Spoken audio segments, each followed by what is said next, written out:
चलो तो अब आगे चलते हैं और टंग से नेक्स्ट जो अपना पॉइंट है वो डिस्कस करते हैं। यहाँ हम लोग बात कर रहे थे कि बक्कल कैविटी कंप्लीट करने से पहले हम लोग बक्कल कैविटी में प्रेजेंट ग्लैंडुलर पार्ट यानी स्लाइवरी ग्लैंड भी कंप्लीट करेंगे। तो देखो स्लाइवरी ग्लैंड, स्लाइवरी ग्लैंड, ये ग्लैंड किस टाइप की ग्लैंड है, यानी बाय नेचर स्लाइवरी ग्लैंड कैसी है, तो ये एक्सोक्राइन है, एक्सोक्राइन ग्लैंड है। अबे इसमें रिचार्ज खत्म हो गया।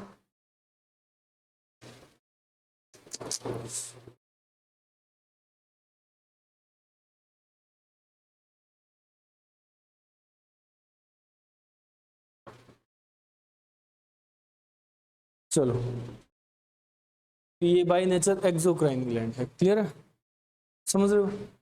नेक्स्ट कि ये ग्लैंड क्या सिक्रीट करती है, सिक्रीट करती है ये सलाइवा, सलाइवा सिक्रीट करती है, क्लियर है। नेक्स्ट कि कितने टाइप की है, तो 3 तरह की, 3 types of salivary glands are present, 3 types, 3 तरह की सलाइवरी ग्लैंड है। अब ये 3 तरह की सलाइवरी ग्लैंड कौन कौन सी है, तो देखो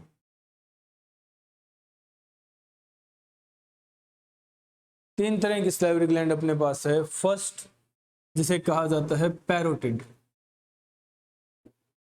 पैरोटिड सलाइवरी ग्लैंड, क्लियर है। सेकंड सब मैक्सिलरी, या फिर इसे कहो सब मैंडिबुलर सलाइवरी ग्लैंड, क्लियर है। थर्ड और लास्ट सब लिंगुअल सलाइवरी ग्लैंड,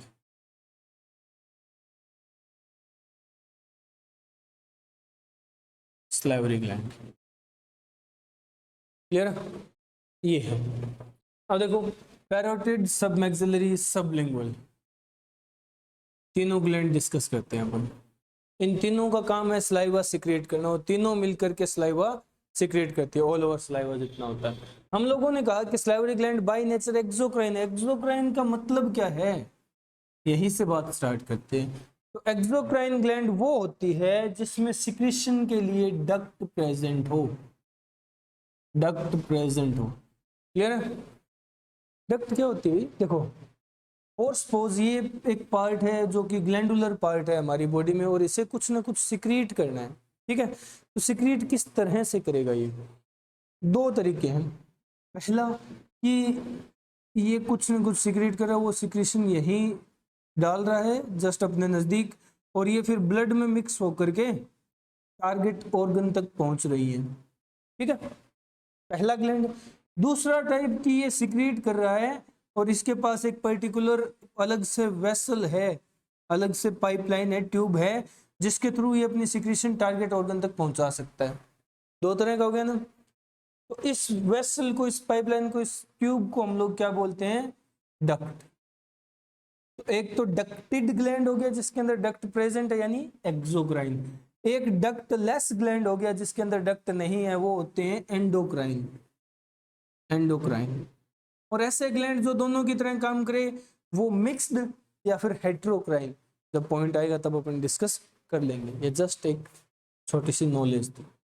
तो यानी एक्सोक्राइन है तो इन ग्लैंड्स के पास अपनी एक एक डक्ट होगी, और वो इतनी इंपॉर्टेंट है कि क्वेश्चन पूछे जाते हैं उस पे। तो पैरोटिड सलाइवरी ग्लैंड पहली बात कहाँ प्रेजेंट होता है, ये प्रेजेंट नियर द ईयर, हमारे कान के पास होता है, यानी यहाँ इस हिस्से में, यहाँ कान के नजदीक, ये पैरोटिड की जगह है, क्लियर है, समझ रहे हो। और इस ग्लैंड की डक्ट का नाम क्या है, पैरोटिड ग्लैंड की डक्ट का नाम है स्टेनसन डक्ट, स्टेनसन्स डक्ट। साइंटिस्ट थे जिनको सम्मान दिया है, ठीक है, ये स्टेनसन्स डक्ट, क्लियर है।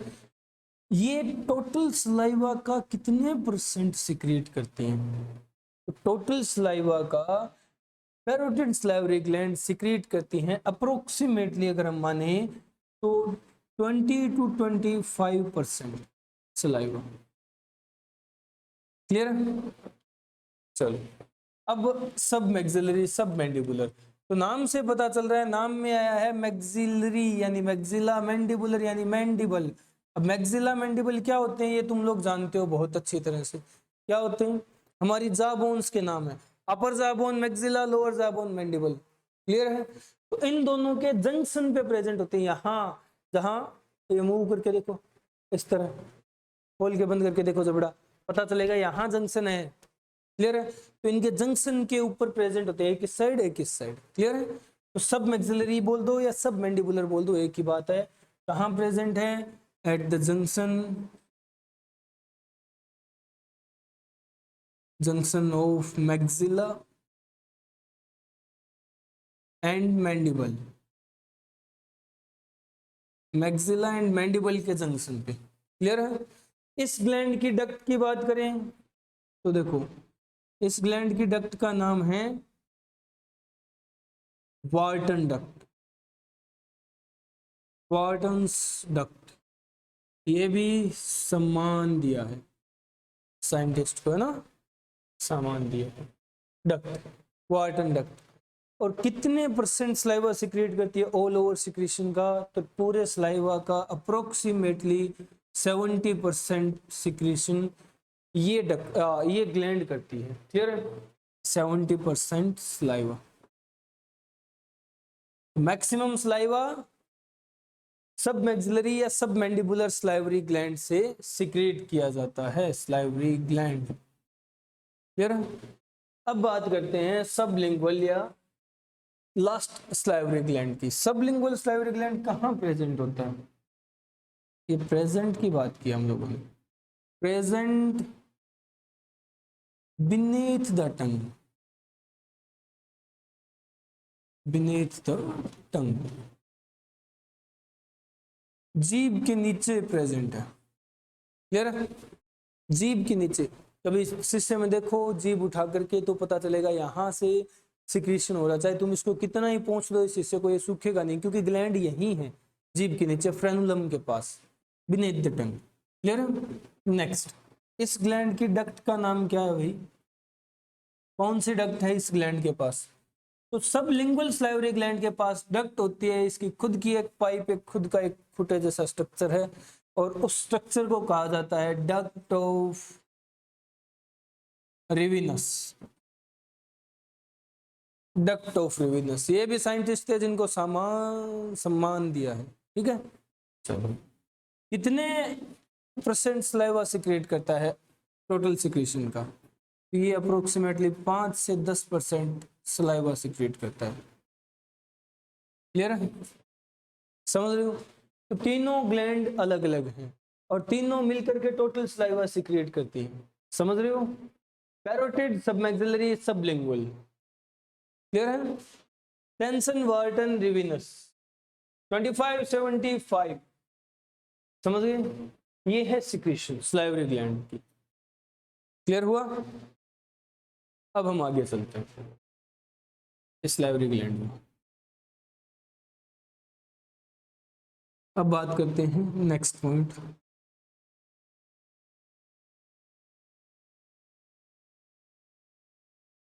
इस स्लाइवरी ग्लैंड से क्या सिक्रेट हो रहा है? क्या सिक्रेट हो रहा है?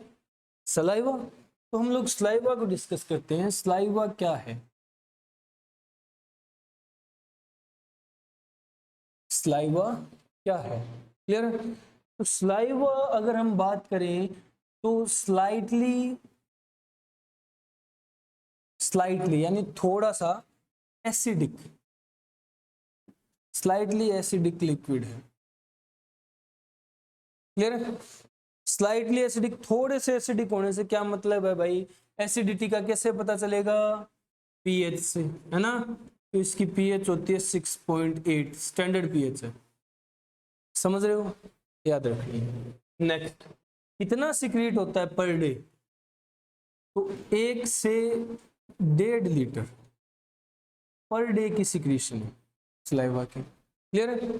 और इस 1 से 1.5 लीटर को अगर हम लोग डिफ्रेंशिएट करें ना, तो देखो पता चलता है हमें कि इस 1 से 1.5 लीटर के अंदर, 1 से 1.5 लीटर के अंदर तकरीबन 95 to 99% वाटर होता है।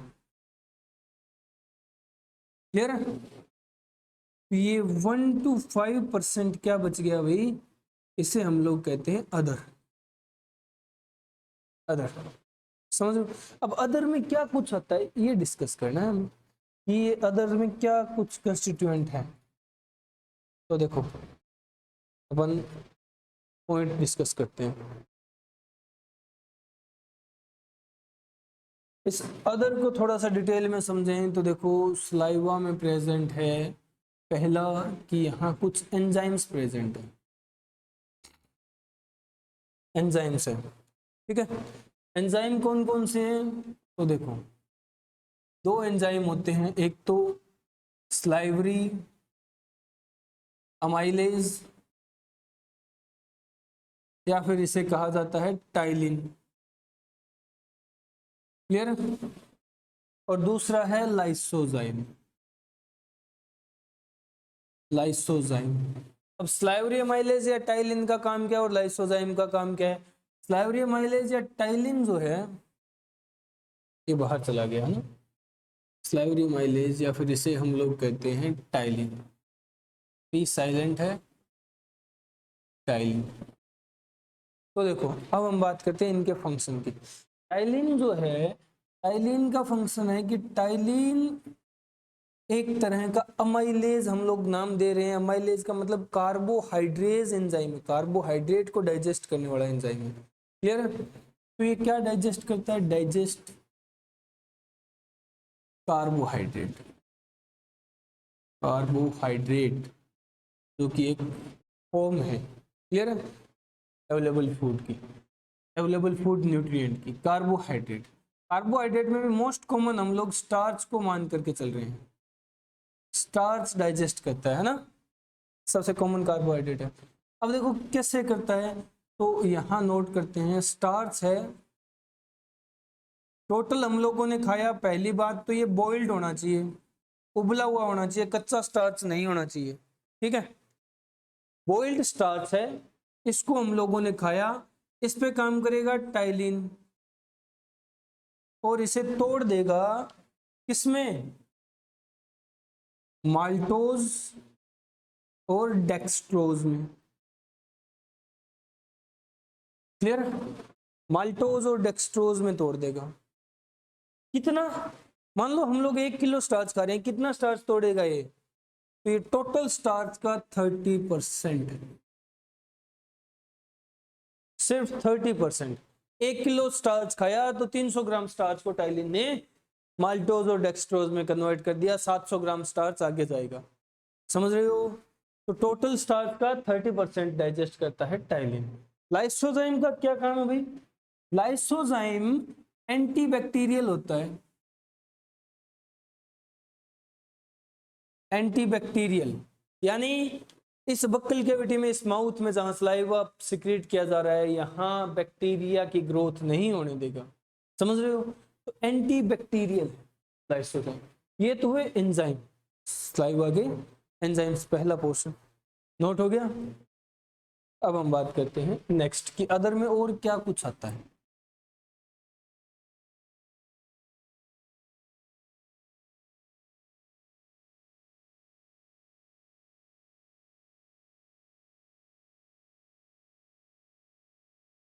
एंजाइम्स के साथ साथ और क्या कुछ है अदर में। क्लियर? तो देखो पहला तो हम लोगों ने बात की कि इसमें एंजाइम है, डिस्कस कर लिए, 2 एंजाइम है।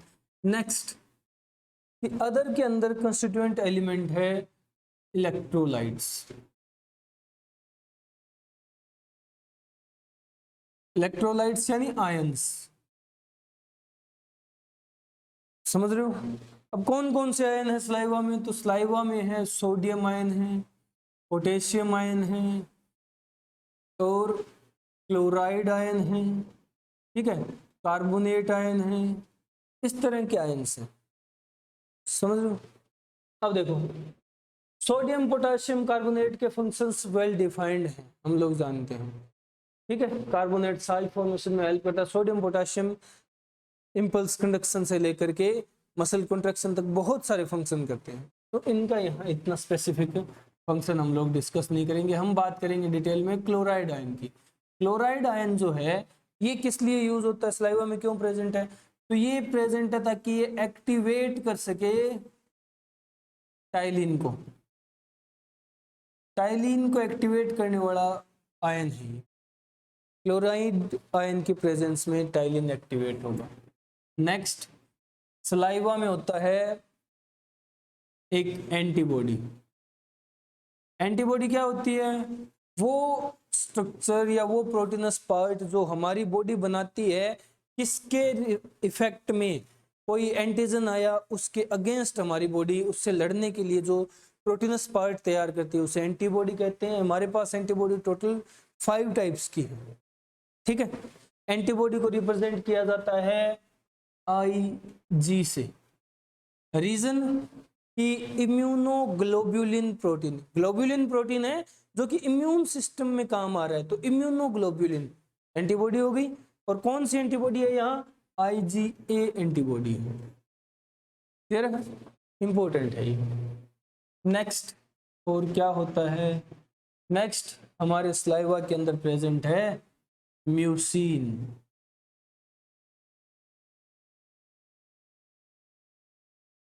म्यूसिन, म्यूसिन क्या है, म्यूसिन क्या है, तो ये एक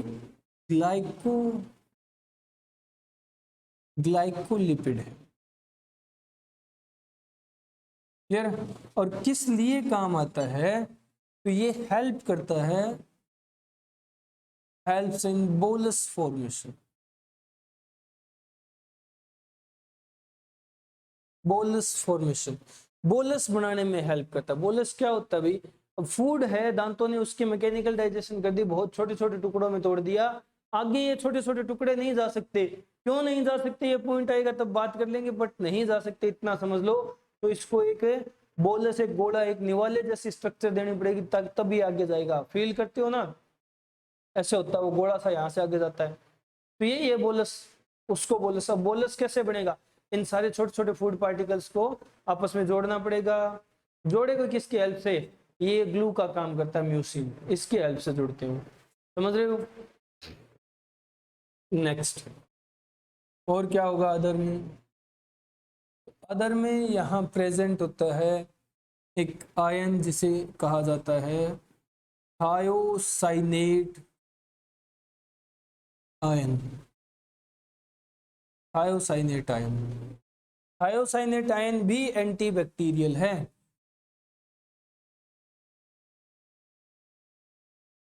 थायोसाइनेट आयन भी एंटीबैक्टीरियल होता है, बैक्टीरिया को नहीं पनपने देता, इसलिए हम लोग इसे माउथ फ्रेशनर बोलते हैं, माउथ फ्रेशनर।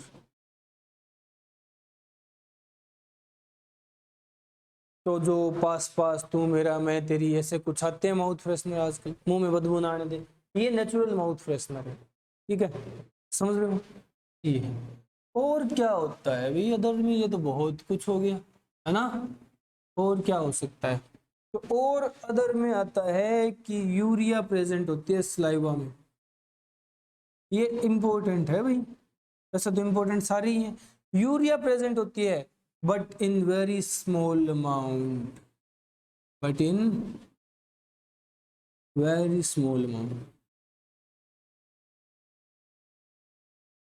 बहुत कम अमाउंट में, बहुत ही कम अमाउंट में यूरिया प्रेजेंट होती है, हम लोग नेग्लेक्ट नहीं कर सकते, समझ रहे हो। अब क्यों प्रेजेंट होती है, ताकि वाटर साल्ट बैलेंस बना रहे, ठीक है, ऑस्मोलैरिटी मेंटेन रखने के लिए। ये कंप्लीट हुआ, नोट करो, ये है सलाइवा के अदर में कंस्टिट्यूएंट एलिमेंट्स, ये है सलाइवा, ये अपना सलाइवा है। तो यहाँ सलाइवा भी कंप्लीट होता है, और अब हम बक्कल कैविटी से आगे चल सकते हैं, क्योंकि बक्कल कैविटी का हर पार्ट, हर पोज और प्रॉन्स हम लोग डिस्कस कर चुके हैं। अब आगे चलते हैं, और आगे जो पार्ट है बक्कल कैविटी से नेक्स्ट पोर्शन जहां फूड पहुंचता है वो है ये वाला रीजन, ये वाला, ये इसे बोलते हैं फेरिंक्स। तो हमें डिस्कस करना है फेरिंक्स। चलो, फेरिंक्स जो पोर्शन है ना, ये कॉमन चेंबर है, कॉमन पाथ बोल सकते हो तुम लोग। किसके लिए कॉमन पाथ है भाई? Common path for food and air. Food और एयर दोनों के लिए कॉमन पाथ है, कॉमन चेंबर है। फूड भी यहां से पास होता है, एयर भी यहां से पास होती है। क्लियर है? अब फेरिंक्स को हम लोग 3 पार्ट्स में डिवाइडेड करते हैं, 3 पार्ट्स। फेरिंक्स के 3 पार्ट्स हैं। कौन कौन से? तो देखो, फर्स्ट, सेकंड और थर्ड। फर्स्ट पार्ट है फेरिंक्स का, जिसे कहा जाता है ओरोफेरिंक्स। नाम से पता चल रहा होगा, तुम लोग समझ सकते हो ओरोफेरिंक्स का मतलब क्या है। ये फेरिंक्स का वो पार्ट है, part connected with oral cavity. Oral cavity से कनेक्टेड है, ये विद का साइन है, विद इस तरह लिखा जाता है। ओरल कैविटी यानी बक्कल कैविटी से कनेक्टेड पोर्शन है ओरोफेरिंक्स। समझ रहे हो? और ओरोफेरिंक्स से क्या पास होता है? यहां से पास होता है फूड। क्लियर है? फूड पास होता है। नेक्स्ट, सेकंड पोर्शन या सेकंड पार्ट, नेजोफेरिंक्स। नेजोफेरिंक्स, नेजोफेरिंक्स वो पार्ट है, part connected with nasal cavity, nasal cavity या नेजल चैम्बर। क्लियर है? समझ रहे हो? अब इस पार्ट की एक स्पेसिफिक कैरेक्टरिस्टिक है, स्पेसिफिक फीचर है। चलो उससे पहले हम लोग लिखते हैं कि यहां से क्या पास होता है। यहां से पास होती है, नेजल चैम्बर से क्या आएगा? हवा ही आएगी, और तो कुछ आ ही नहीं सकता। तो एयर पास होती है। एक स्पेसिफिक फीचर क्या है कि इस हिस्से में एक ट्यूब ओपन होती है, वो ट्यूब है Eustachian. Eustachian tube opens here. अब ये ट्यूब क्या है, क्यों है, कहां से आई है, क्या काम होता है, ये बात कर लेते हैं। तो भाई देखो, ये रीजन है, ये हिस्सा है फेरिंक्स। इसमें ये नेजल चैम्बर है, ये बक्कल कैविटी की ओपनिंग है, और ये नीचे 2 पाइप हैं। ठीक है, विंड पाइप और फूड पाइप। समझ रहे हो? ये है। अब देखो, ये हिस्सा नेजोफेरिंक्स हो गया, ये हिस्सा ओरोफेरिंक्स हो गया, और ये नीचे वाला तीसरा, इसके बाद में बात करेंगे। तो नेजोफेरिंक्स में हम लोगों ने कहा कि एक ट्यूब ओपन होती है, वो ट्यूब इस तरह से ओपन होती है यहाँ। और ये कहाँ से आ रही है ट्यूब? ये ट्यूब आ रही है हमारे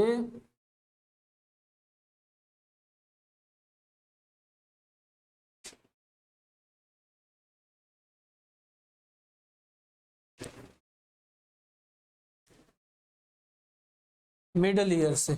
अबे बनाना मत, समझा रहा हूँ जस्ट।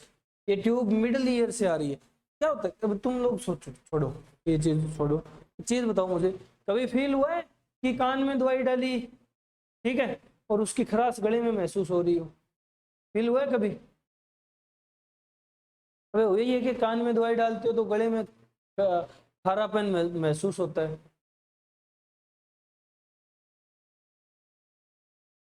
तो एक्सेप्शन है ना, होता है। ठीक है, कान में डलवा के देखना दवाई, समझ रहे? तो कान में दवाई डालोगे तो उसका खरापन यहाँ महसूस होगा। क्यों भाई, क्यों होता है ऐसा? ऐसा इसलिए होता है क्योंकि ये जो हमारा, हम लोग इस तरह से समझो, ये जो एक्सटर्नल ईयर है, ये इस मीटस ईयर कैनाल के थ्रू, जिसमें ईयर ड्रम लगा हुआ है, कनेक्टेड होता है मिडल ईयर से।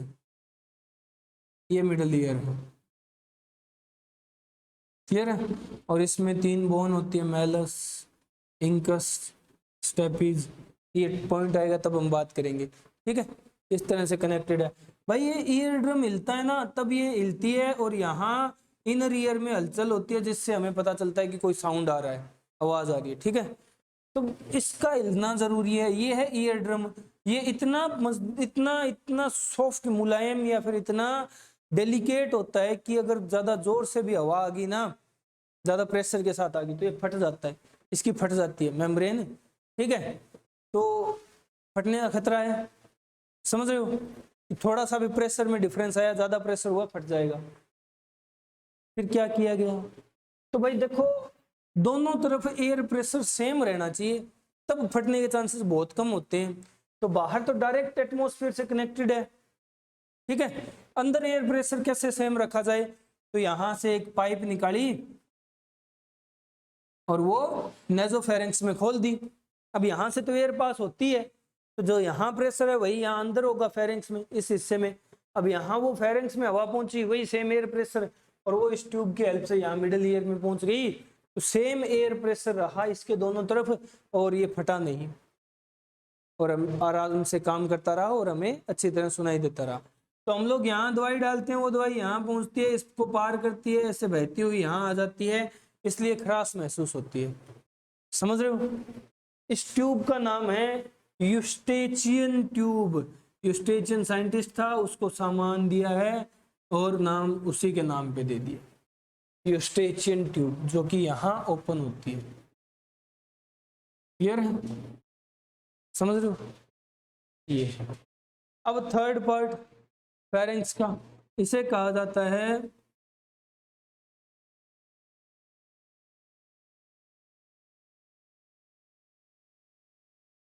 Laryngo pharynx.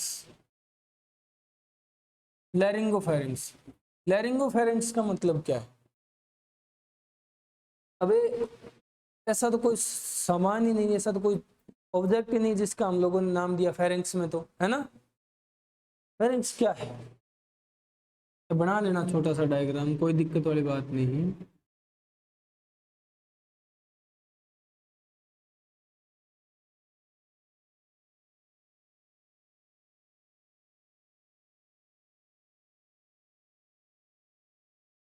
ठीक है,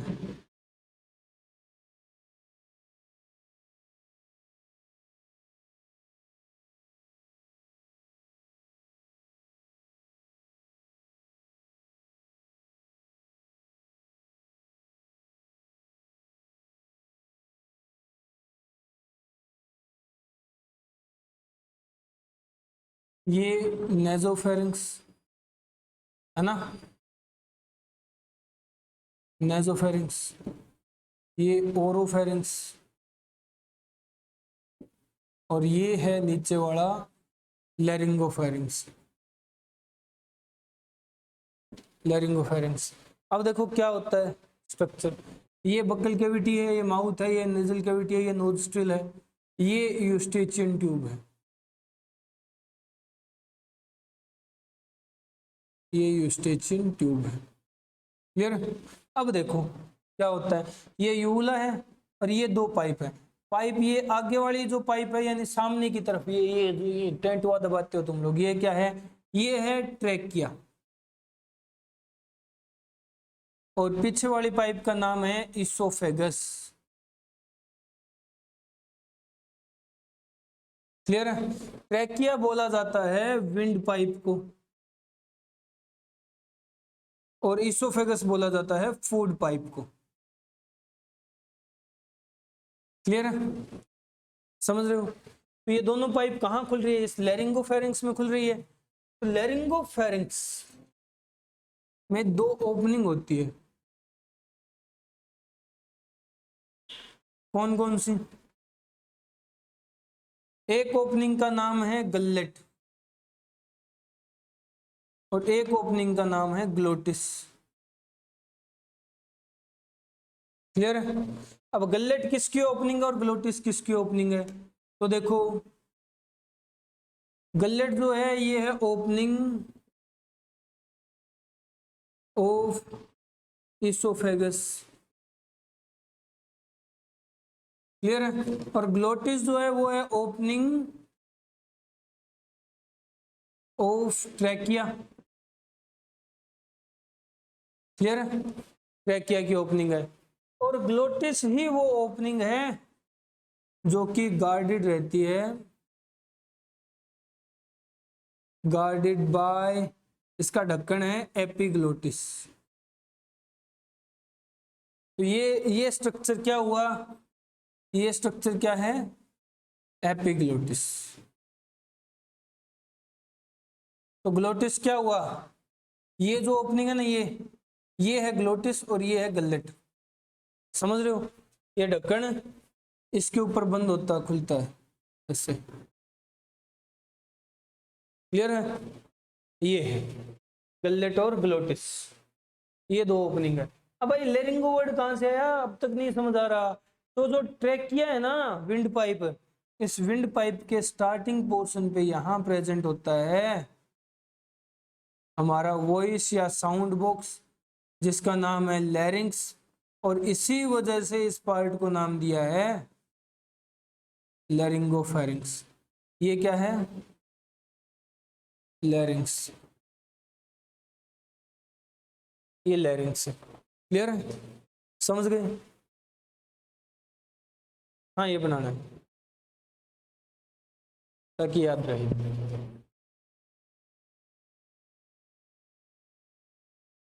ये है फेरिंक्स। क्लियर है, समझ रहे हो। चलो नोट करो जल्दी, जल्दी निपटाओ इसे।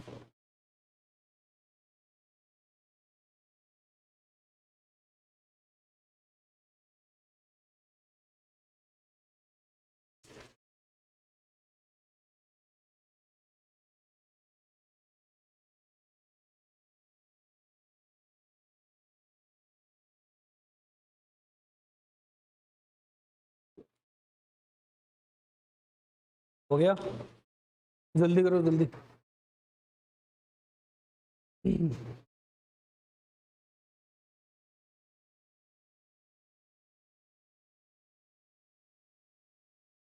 जल्दी निपटाओगे दो।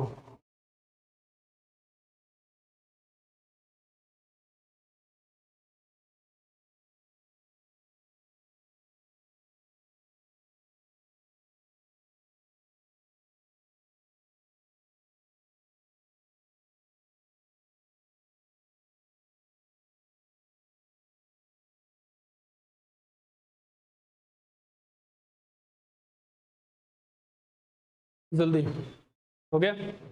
चलो अब आगे चलते हैं, ये फेरेंक्स वाला पोर्शन भी कंप्लीट हुआ। फेरेंक्स से जुड़ा हुआ एक पॉइंट और लिख लेते हैं हम लोग, वो क्या है। तो देखो, हम लोगों ने कहा कॉमन पैसेज है फूड और एयर के लिए, तो यहाँ इस हिस्से में डाइजेशन नहीं होती, डाइजेशन एब्सेंट है। क्लियर है, क्योंकि यहाँ एंजाइम्स एब्सेंट है, कोई एंजाइम नहीं होता। क्लियर है, फेरेंक्स तो जस्ट एक कॉमन पैसेज है, कॉमन पाथ है। समझ आया, चलो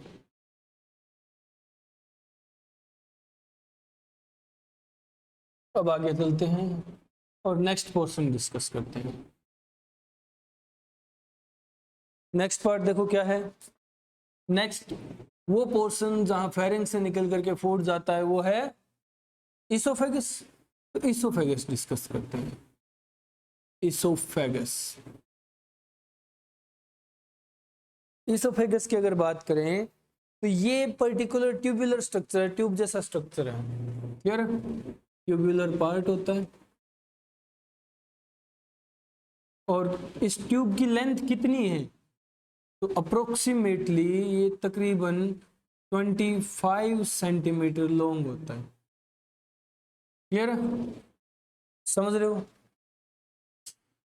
यहां इस पार्ट में डाइजेशन नहीं होती, डाइजेशन एब्सेंट है। क्यों एब्सेंट है, क्योंकि एंजाइम सब्सटेंट है, एंजाइम सब्सटेंट है इसलिए। क्लियर है। नेक्स्ट, कि इस पार्ट का काम क्या होता है? इस पार्ट का काम है कि ये पास करती है, pass food from pharynx to, pharynx से लेकर के कहां तक? स्टमक, स्टमक तक ट्रांसफर कर। क्लियर है। तो फेरिंग्स यहाँ है और स्टमक यहाँ होता है एब्डोमिनल कैविटी में। तो ये 25 सेंटीमीटर तकरीबन लंबी पाइप ऐसे निकल करके जाती है। तो एक चीज का ध्यान देना, ये पाइप पास होती है, पास थ्रू पोर है, ये डायफ्राम के थ्रू पास होती है और वो डायफ्राम का पोर है हाइटस। हाइटस, हाइटस के थ्रू पास होती है। अभी अब हाइटस क्या है? हाइटस है पोर इन डायफ्राम, डायफ्राम। क्लियर है। अब देखो, सोचने वाली बात है कि इसोफेगस पीछे की तरफ प्रेजेंट है और ये पार करती है पूरे थोरेसिक चैम्बर को। थोरेसिक चैम्बर जो कि एक एयर टाइट कैविटी है, ठीक है। तो इंटर तो ये ट्रेकिया के साथ कर गई, ट्रेकिया तो बाहर नहीं निकलती, वो तो यहीं रह जाती है अंदर ही, ठीक है। इसोफेगस को पार निकलना है ताकि वो एब्डोमिनल कैविटी में, स्टमक में इंटर कर सके। कैसे निकलेगी? इस डायफ्राम को पार करके ही निकलेगी ना।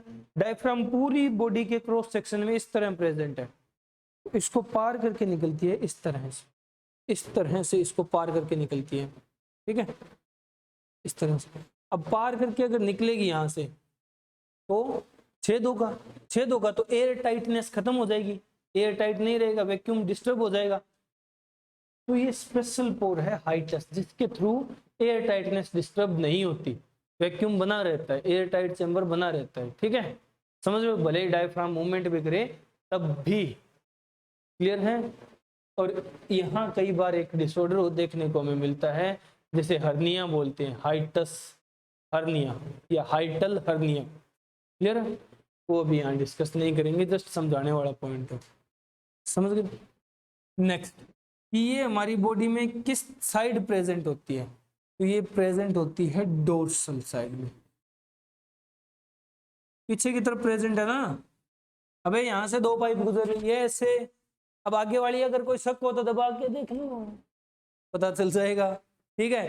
दबा के देखो भी पता चल जाएगा ये क्या है।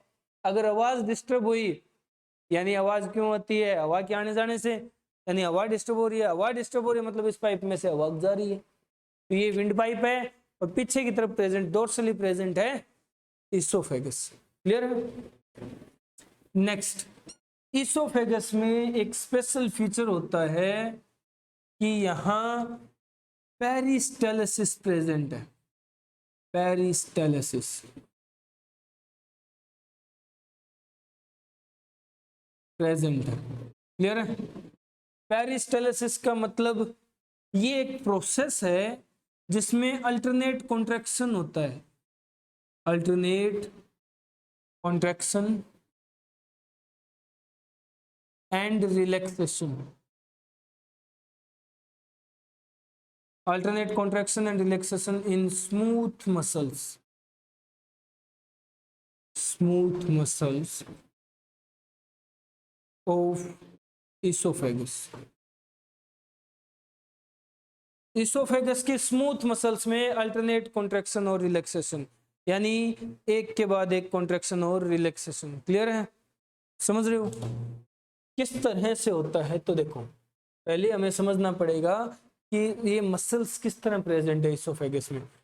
तो यहां समझते हैं हम लोग, ये अपनी इसोफेगस है। क्लियर है। 25 सेंटीमीटर लॉन्ग ट्यूबुलर पार्ट है, ये इसोफेगस है। इस इसोफेगस में स्मूथ मसल्स प्रेजेंट है और किस तरह से प्रेजेंट है तो हम लोग बताते हैं कि 1/2 हाफ पार्ट में और 1/2 हाफ पार्ट में अलग अलग टाइप के मसल्स हैं। कैसे? तो यहाँ जो मसल्स है आधे हिस्से में, यहाँ आधे हिस्से में है, वो कौन सी है? तो देखो अपर हाफ रीजन में जो मसल्स है वो होती हैं voluntary muscles. Voluntary muscle, voluntary मतलब जो हमारे हिसाब से काम करे, हमारी इच्छा से काम करे। और नीचे वाले हाफ पार्ट में प्रेजेंट है इनवॉलेंट्री, इनवॉलेंट्री मसल। ये मसल्स हमारे अकॉर्डिंग फंक्शन नहीं करती, बॉडी खुद फंक्शन करवाती है। हार्ट भी तो अपना मसल्स का बना हुआ है। रोकना दिल को, जरा रोको, वह रोको, दिल को रोको। तुम्हारी बॉडी का पार्ट ना, हाथ में मसल है, मैंने रोक लिया, यहाँ रुक गया हाथ, और तुम लोग दिल को रोको। वह रोको, तुम्हारा ही है, तुम्हारे पास ही है, कहीं एक्सचेंज तो नहीं कर लिया,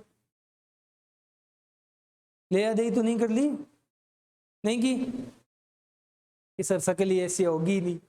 चलो छोड़ो, कोई बात नहीं, उसमें दुख करने की बात नहीं है। ये बताओ, रोक सकते हो?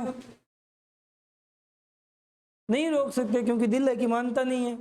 अबे क्यों नहीं मानता? सोचने वाली बात है ना, क्यों नहीं मानता? मानता इसलिए नहीं है क्योंकि वो वहां जो मसल्स है ना, वो हमारे कंट्रोल में नहीं है, वो बॉडी खुद कंट्रोल कर रही है।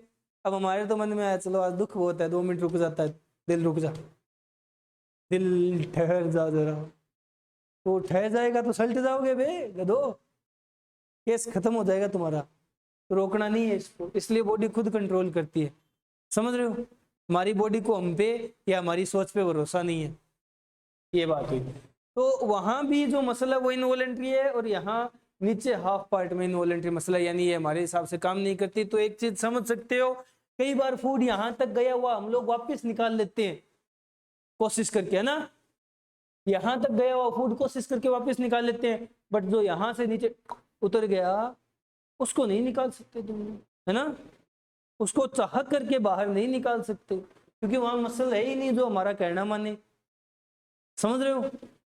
और ये मसल्स जो है, इनके अंदर एक बार कॉन्ट्रैक्शन फिर रिलैक्सेशन, फिर कॉन्ट्रैक्शन फिर रिलैक्सेशन, फिर कॉन्ट्रैक्शन फिर रिलैक्सेशन, ये मैकेनिज्म पेरिस्टाल्सिस होती है।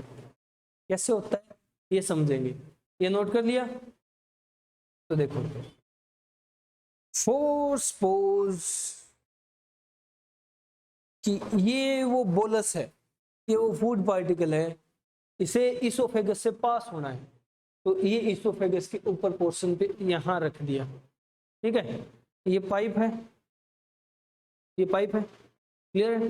अब इस पाइप के ऊपर वाले हिस्से पे यहां रख दिया, फूड है। कैसे जाएगा आगे? जब इस ऊपर वाले हिस्से की मसल रिलैक्स होंगी, चला गया, ये रिलैक्स होगी, फिर आगे वाली रिलैक्स होगी तो आगे चला गया, फिर इससे कॉन्ट्रैक्ट होकर के धक्का देना पड़ेगा, फिर ये रिलैक्स होगी तो और आगे चला गया। ठीक है, फिर ये ऊपर वाली कॉन्ट्रैक्ट होगी, धक्का देगी, फिर ये नीचे वाली रिलैक्स हुई तो फूड आगे पहुंच गया और इसने धक्का दे दिया, फिर ये कॉन्ट्रैक्ट हो जाएगी। रिलैक्सेशन मतलब ये रिलैक्स हुई फिर कॉन्ट्रैक्ट हुई, ये रिलैक्स हुई फिर कॉन्ट्रैक्ट हुई, ये रिलैक्स हुई फिर कॉन्ट्रैक्ट हुई, ये रिलैक्स हुई फिर कॉन्ट्रैक्ट हुई। समझ रहे हो? तो alternate relaxation contraction, relaxation contraction, ये चलता रहता है। इसको हम लोग कहते हैं पेरिस्टाल्सिस। ठीक है, ये है पेरिस्टाल्सिस मैकेनिज्म। समझ गए? इसके थ्रू फूड नीचे आता है। क्लियर है? ये नोट किया? चलो अब हम आगे चलते हैं, नेक्स्ट पॉइंट। पेरिस्टाल्सिस कंप्लीट होती है, पेरिस्टाल्सिस से जुड़ा हुआ एक आधा पॉइंट और डिस्कस कर लेते हैं कि भाई अपने अंदर पेरिस्टाल्सिस होती है, फूड नीचे जाता है, और इस पेरिस्टाल्सिस की हेल्प से ही अगर तुम लोग कहीं उल्टे भी लटके हो ना, पैर ऊपर है सिर नीचे है, खाओगे तो वो स्टमक में ही जाएगा। ऐसा नहीं है कि नीचे आ जाएगा, अंदर जाएगा ही नहीं। अबे इस पेरिस्टाल्सिस की वजह से वो अंदर जाएगा, डेफिनेटली जाएगा, स्टमक तक पहुंचेगा। ठीक है, तो ये तो है पेरिस्टाल्सिस। एक पॉइंट आता है यहां अलग से लिख लेना, रिवर्स पेरिस्टाल्सिस, रिवर्स पेरिस्टाल्सिस यानी पेरिस्टाल्सिस का उल्टा। पेरिस्टाल्सिस का काम है फूड को यहां डाउनवर्ड लेकर के आना, रिवर्स होगी तो क्या हो जाएगा? ऊपर निकलेगा। समझ रहे हो? तो ये कब होती है, कहाँ होती है, कैसे होती है, ये बात कर लेते हैं। रिवर्स पेरिस्टाल्सिस का पहला एग्जाम्पल है हमारे अंदर ह्यूमंस में, इन ह्यूमंस वोमिटिंग, उल्टी आती है ना, तो अंदर गया हुआ फूड बाहर आता है, वो बाहर आता है रिवर्स पेरिस्टाल्सिस की हेल्प से। और वोमिटिंग जो है, ये ब्रैकेट में लिख लेना कि ये इनवॉलेंट्री एक्शन है। मतलब हम लोग चाह करके उल्टी नहीं कर सकते, हम सोचे उल्टी करें, मन कर गया कि कई दिन हो गए की नहीं है, नहीं कर पाओगे, नहीं कर सकते। क्यों नहीं कर सकते? क्योंकि ये इनवॉलेंट्री है। समझ रहे हो? क्लियर है? इनवॉलेंट्री रिफ्लेक्स एक्शन, बॉडी चाहेगी तब उल्टी होगी, तब उल्टी होगी तो ये खाना इस रास्ते से बाहर निकाला जाएगा, वोमिटिंग बोलते हैं, रिवर्स पेरिस्टाल्सिस होगी। समझ रहे हो? क्लियर है? अब नेक्स्ट, ये तो बात हुई हमारे अंदर। अब अगर बात करें और कहाँ देखने को मिलती है, तो इन रूमिनेंट एनिमल्स। अबे जो जुगाड़ी करने वाले जीव होते हैं, गाय है, भैंस है, ऊंट है, ये क्या करते हैं? अभी पहले तो खाना दिया इनको, मिल गया ना खाना, दबा के ठूसेंगे, दबा के, जितना मिल गया, जितना कैपेसिटी थी ठूस लिया। रूमिनेंट क्यों बोला? क्योंकि इनके स्टमक में एक एक्स्ट्रा चैम्बर होता है रूमन, उसमें स्टोर कर लेते हैं वो खाना, ठूसा ठूसा ठूसा ठूसा, सिर्फ स्टोर किया, हाँ फुल हो गया, साइड में बैठ जाएंगे। फिर उसको वापस निकालेंगे। अभी डाइजेशन थोड़ी ना की है, अंदर जाएगा तो फूड तो डाइजेस्ट होगा, बट उन्होंने डाइजेशन नहीं की। डाइजेशन करने के लिए क्या करेंगे? उसको वापस निकालेंगे, वापस निकालेंगे, उसको चबाएंगे, फिर पूरी डाइजेशन स्टार्ट होगी। चबाएंगे, फिर वो बोलस बनेगा, बोलस बन के अंदर जाएगा, फिर डाइजेशन कंप्लीट होगी। ठीक है? तो वो स्टमक में गया हुआ फूड वापस आता है, तो उसमें एसिड मिक्स हो चुका होता है, और एसिड मिक्स फूड जब आएगा, वो चबाएंगे तो वो झाग बनते हैं फिर, इसलिए जुगाड़ी करने वाले जीवों के झाग निकलते रहते हैं। समझ रहे हो? ये रिवर्स पेरिस्टाल्सिस ही तो है, अंदर गए हुए फूड को बाहर निकाल रहे हैं वापस। समझ रहे हो? चलो, और एक इसका बहुत ही अच्छा एग्जाम्पल देखने को मिलता है इन बर्ड्स। क्लियर है? पक्षियों में। अब जैसे कबूतर है, पिजन है, बर्ड्स अपने बच्चों को दूध पिलाते हैं, हाँ या ना? बर्ड्स मिल्क फीड करते हैं, करते हैं या नहीं? काहे नहीं करते वे? क्यों नहीं करते? करते हैं। किसने कहा नहीं करते? बर्ड्स हैं ऐसे जो अपने बच्चों को मिल्क फीड करते हैं, दूध पिलाते हैं। अब कैसे पिलाते हैं? क्या उनके पास अपनी तरह ममेरी ग्लैंड है? मतलब वो मेमल्स थोड़ी हैं, वो तो एव्स में है, उनके पास स्तन नहीं होते, वो स्तनधारी नहीं है, स्तन ग्रंथि है ही नहीं, ममेरी ग्लैंड है ही नहीं उनके पास, तो फिर कैसे दूध पिलाएंगे वो बिना ममेरी ग्लैंड के? कैसे पिला सकते हैं वे? तो उनकी एलिमेंट्री कैनाल में ना एक स्पेशल स्ट्रक्चर होता है जिसका नाम है क्रोप, और क्रोप ममेरी ग्लैंड का काम करता है, मिल्क फॉर्मेशन करता है, दूध बनाता है। अब वो दूध बनाता है, बन तो गया दूध, उसको पिलाना है, बच्चे को कैसे पिलाएंगे?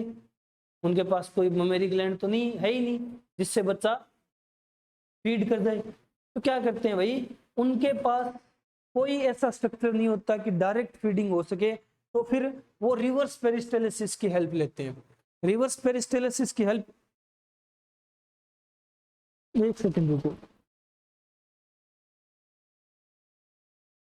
रिवर्स पेरिस्टाल्सिस की हेल्प किस तरह से ली जाती है? तो भाई यहाँ कहीं वो उनके पास क्रोप होता है, अब वो यहाँ मिल्क फॉर्मेशन कर रहा है, वो मिल्क बाहर निकालना है, सिंपल सा मैकेनिज्म है, रिवर्स पेरिस्टाल्सिस से ही निकल सकता है, उल्टी की तरह ही निकलेगा, और फिर वो बीक के थ्रू अपने बच्चों को फीड करते हैं। ठीक है? समझ रहे हो? तो बर्ड्स में होता है ड्यूरिंग मिल्क फीडिंग। ये बहुत ही अच्छे एग्जाम्पल है रिवर्स पेरिस्टाल्सिस के। क्लियर? ये कंप्लीट करो। जल्दी हो गया। चलो अब अपन बात करते हैं नेक्स्ट। ये रिवर्स पेरिस्टालिसिस और पेरिस्टालिसिस कंप्लीट हुए, इसी के साथ एलिमेंट्री कैनाल कंप्लीट हुई, और सॉरी इसोफेगस कंप्लीट हुई, और इसोफेगस से हम लोग इंटर कर जाते हैं अब नेक्स्ट पार्ट हमारे स्टमक में। तो देखो स्टमक जो है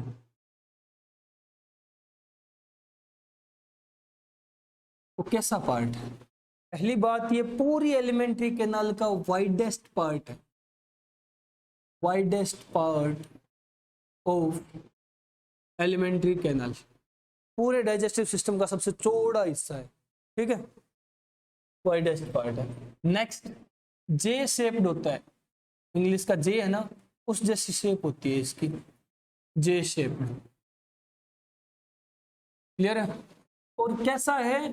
बैग जैसा स्ट्रक्चर है, बैग, फैला नहीं होता, बैग लाइक स्ट्रक्चर। बैग क्यों बोला इसे? बैग में हम कुछ लोग कुछ चीजें डाल के रखते हैं, है ना, तो बैग है इसलिए बोला क्योंकि ये भी फूड स्टोर करके रख सकता है, ठीक है। तो फूड यहाँ मैक्सिमम टाइम निकालता है, मैक्सिमम टाइम, क्लियर है? सबसे ज्यादा टाइम तक फूड यहीं रहता है। Store food for maximum time, maximum time के लिए फूड स्टोर कर सकता है, क्लियर है? और कितना होता है ये टाइम? तकरीबन 3 से 4 घंटे, आवर्स, समझ रहे हो? और कितना फूड स्टोर कर सकता है? स्टोर 2 to 3 लीटर फूड, 2 से 3 लीटर फूड स्टोर कर सकता है, समझ रहे हो? क्लियर है? अब इसके पार्ट्स की बात करते हैं। तो पार्ट्स हमारे स्टमक के कितने होते हैं? हमारा स्टमक ऑल ओवर 4 पार्ट्स में डिवाइडेड है। फर्स्ट, पहले पोर्शन से जिसे बोला जाता है फंडस, फंडस। सेकंड है कार्डिया, थर्ड बॉडी, और फोर्थ पाइलोरस। 4 पार्ट्स में डिवाइडेड है हमारा स्टमक। अब इसकी डायग्रामेटिक रिप्रेजेंटेशन कैसी होती है, दिखता कैसा है, फंक्शन कैसे करता है, और क्या क्या स्पेसिफिकेशंस है, ये हम लोग नेक्स्ट लेक्चर में डिस्कस करेंगे। ओके, गुड बाय, मिलते हैं कल।